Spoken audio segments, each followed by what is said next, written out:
De drie mensen die begonnen binnen met proben, het moment dat je hem dacht we beginnen met proben, weet je hem dat nog? 15 jaar. 15 jaar hebben we elkaar ontmoeten op het amateurfestival van de Lawei in Drachten. Tom van der Goort die hier dat organiseren. En eerst kwamen er al je groepen uit Friesland die elkaar daar een presentatie hadden, een kwarte scène uit een stuk of een eenacter of een monoloog. En ja, dat we eerst wel een beetje schande dat we daar verder niet meer mee dienen.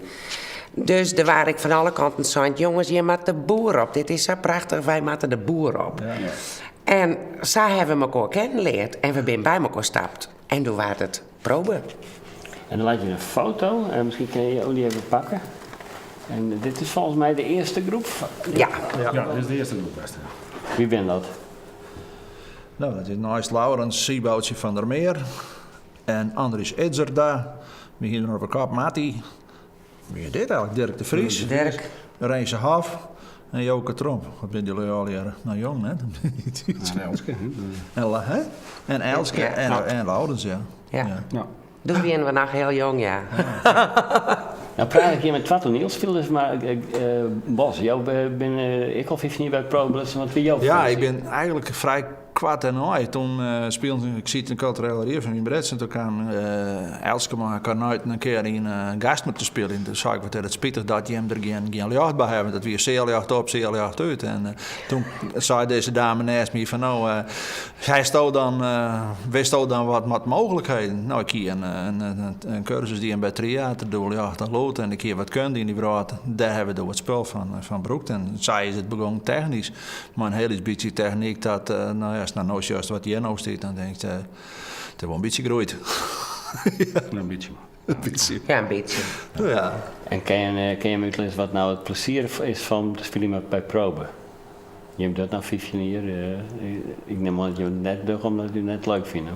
Maar kan je me uitleggen wat is nou de lol ervan? Nou, Laurens? Nou ja, wat ik in eerste instantie heel nieuwsgierig vond, dat we dat eenacter verhaal hebben. Want we hebben eigenlijk een heel soort eenacters hebben spelen. Dat we in het begin dat een heel soort, dat is starig om minder worden, maar wel jong voor ons, zeg maar. Dus dat is nieuwsgierig, want hij heeft in een hele korte tijd, in een jaar over de tijd ongeveer 60 stik brengen. Maar. Dus dat is nieuwsgierig. En wat nieuwsgierig is dat door de jaren heen met verschillende spelers. Dus er is variatie genoeg. En dat is zoals het wanneer je bij een amateurvelskip in de buitenspelers. Dan zit je in een jongvullend stik. Ja. Daar ben we net alleen gekomen. We hebben ons eigen ploeg oprichten.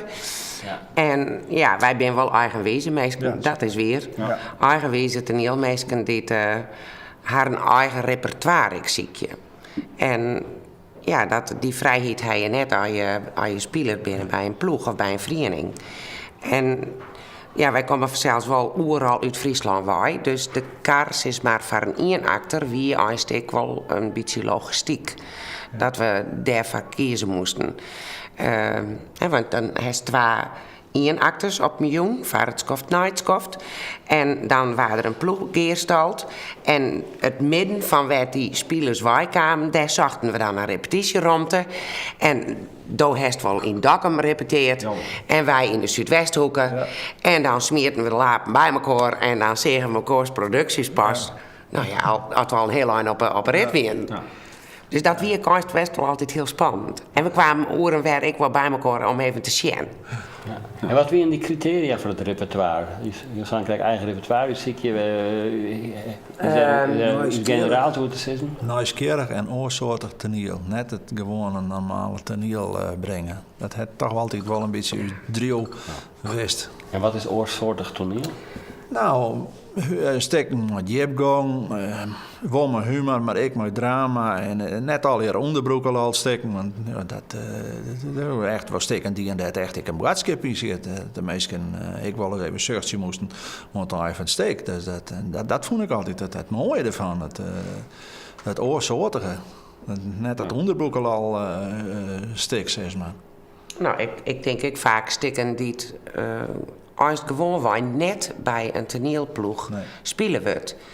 En het nieuwsgierige is dat omdat er 2 eenacters op een jong waren er 2 regisseurs. Dus het publiek kreeg eigenlijk altijd 2 soorten stikken te zien. Qua spelen, qua stijl om te spelen. Dat maakt het ik nieuwsgierig. En ja, een eenacter is net samen wat. Het is best heel dreig. Je hebt een kwarte tijd en je moet de voeten dadelijk staan. En als het een jong volstik is, dan kan je een rol ik nog opbouwen. Ja, dat ken je niet een acteur ik net. Dat, ja, we hebben... Ja, als dat door repertoire is, dan hebben we van... Nou ja, Jaap Veenbaas. Nou ja, bijvoorbeeld, we hebben Moeken hebben een stuk van Jaap Veenbaas. Ja. Jaap hier een verhalenbundel hier uitjong. Ja. En daar kregen we een exemplaar van. En daar staat een prachtig verhaal in over de bruiloft van Valentijn. Ja, dat is gewoon een verhaal. Prachtig monoloog van maken. En daar hebben we een monoloog van maken. Ja. Eén keer werk ik met Jabik. En die is ook nog apart kwam vanuit Amsterdam. Werd het om dat nog te beoordelen, zeg maar. Maar ik gewoon vanuit een verhaal bij een stuk spelen. Nou, dat wie tegen nieuwsgierig. Ja. Ja. Nou ja. En je griff dat ik een vast publiek voor kregen, liep het mij? Die te geregeld een probe kwamen. Ja. Jawel. Ja. We hebben een probeboek. Bos, kan jou daar eens even gewoon hier beslaan en wat het vallen? Vertellen wat het nou is. Ja. Dit is dan... Ja, wat ziet waar, hè? Bent waar, dat is het. Dit is het naaiste. Nou, dan krijg je dus een verhaal van hoe mooi zou het wezen om mijn sokken betoefde spelers er nog meer droge humor in te brengen. Ik ben ervan overtuigd dat jij me dat kennen. Nou, dat zijn prachtige woordskippen zelf van de ploegenzugers. Ja, er zitten volle meer van die reacties. Maar dit is al ja. Ja, ik zit dus ja. Dit is uit Barkhorst. Elke keer dat ik niet vinden. Oh ja, dit is ook een mooie, want daar gaan wij ook altijd praat op. Probe zonder subsidie, zijn productie, steekdeel zetten is een prestatie. De invaller die het stek skreun had in het stek, met wat meer articuleren. Dan komt het clear. Succesvierders. Oh ja, de 2 dames uit Grauwmatten van de provincie. En dat is wat mijn foutjes krijgen, maar de provincie het extra's krijgen. 10 goed spelen voor al. Nou ja, clear. Dus het, ja, dat is dus. Wij hebben nog nooit subsidie gehad. We zijn nu voor het eerst maar een steek doen. We hebben subsidie voor vregen. Dus, ben je dat net dreig om dat voor elkaar te krijgen? Ja, hartstikke dreig. Hoe hebben we dat opgeregeld? Nou ja, we zijn al van die gekken die proot het vrije tijd, maar ik... Proot leeft door elkaar op papier. Ja. Het is een hobby. Logistiek, wat Elske zei, afhankelijk van de spelersgroep en de steken die ze op dat moment spelers. Maar het ziek is de locatie, dus zo voordelig mogelijk rieden. En dan, ja... Nou, ik denk qua decor, we werden altijd onderwijs. Dus, het moest hier in kerken passen. Ja. Zo goedkoop mogelijk. Dus Geert, maar ik zei, ze zien al die jaren naast lacht en lood, jongen. Is hij toch ik wel de uitvinder van hoe je op een prachtige manier vondsten vinden in een decor. Hè. Dus, het oorlogkastje werd dan achter een gat in zit, waar we doorheen kroepen konden. En ja, maar dat maakt u eigenlijk wel heel creatief. Ja. Ja, een regisseur die op een bepaald tijd vraagt, ik ga een koelkast en een mutley 18. Nou, dan bouw ik er een bouwlamp in en dan gaat het door van de koelkast hier, maar dan komt er een partij 18 in de cel, dat was net wet. En nou ja, dat zijn van die dingen, dat is heel verrassend en het maakt het mooi om te doen. Ja. Maar middelen uit mijn oude werkring, vaak uit de grafvuilbak op het water. Dus ja. Nou, dat is een hartstikke leuke ja, geweldig. Alle 2 aan de beurt. Je mag even nadenken, wat is in die 15 het hechtepunt? Ik begin bij jou. Bij mij begint. Ja.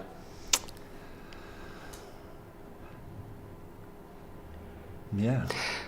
Ja, ik heb prachtige stickers spelen. En wat zijn hechtepunten? Ik denk, er is net één. Er zijn al je speciale. Ik heb tutten spelen. Tutte Madeleine? Nee, tutten hiet het stick. Zij hiet het stick. Een hele kwarte eenacter, maar een pronkje. Nou, de vrijloop wie ik zijn De vrijloop wie ik een pronkje. En we hebben de laatste productie weer dan Het Volk, waarin ik Thierry mijn nachtwaar Fralje de Treije Timberleur spelen. Ja, dat wie ik prachtig.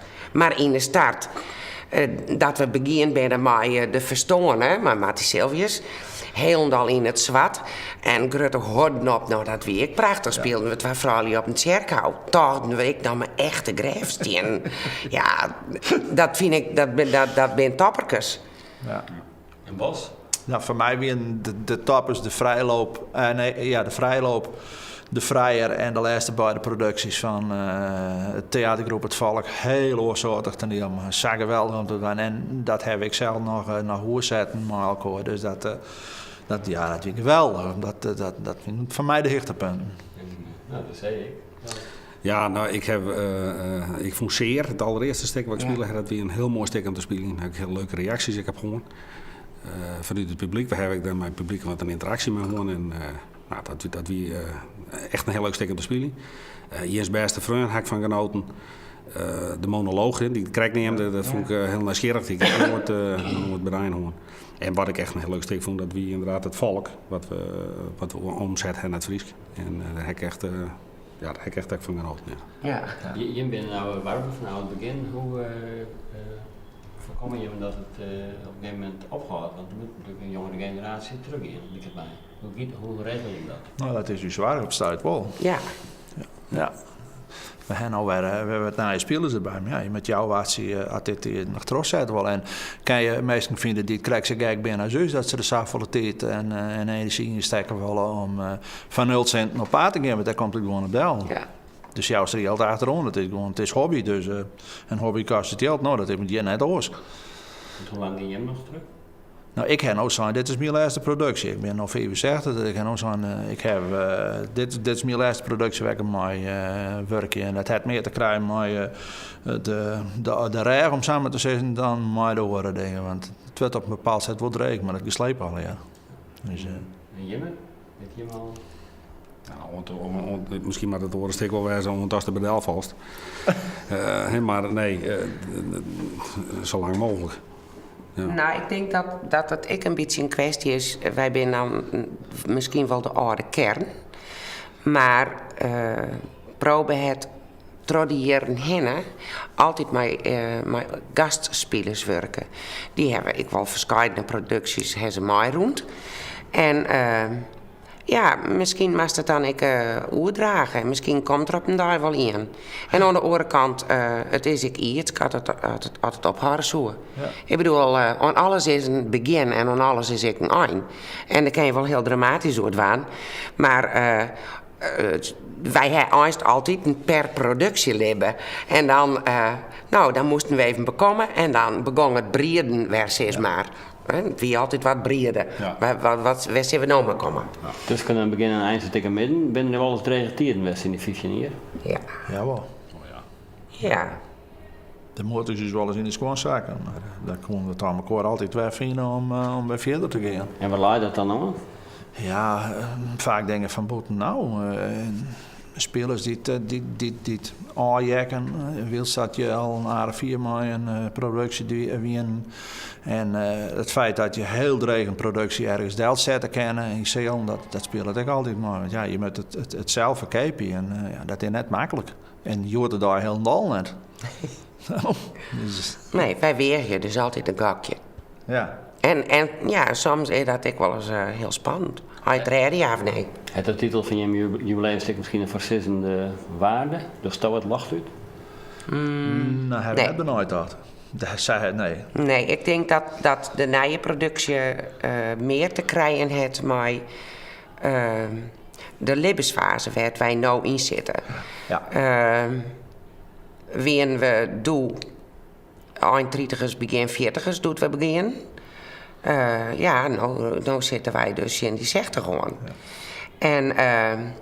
En de realiteit is vanzelfs dat wij, onze generatie wel graag jong blijven.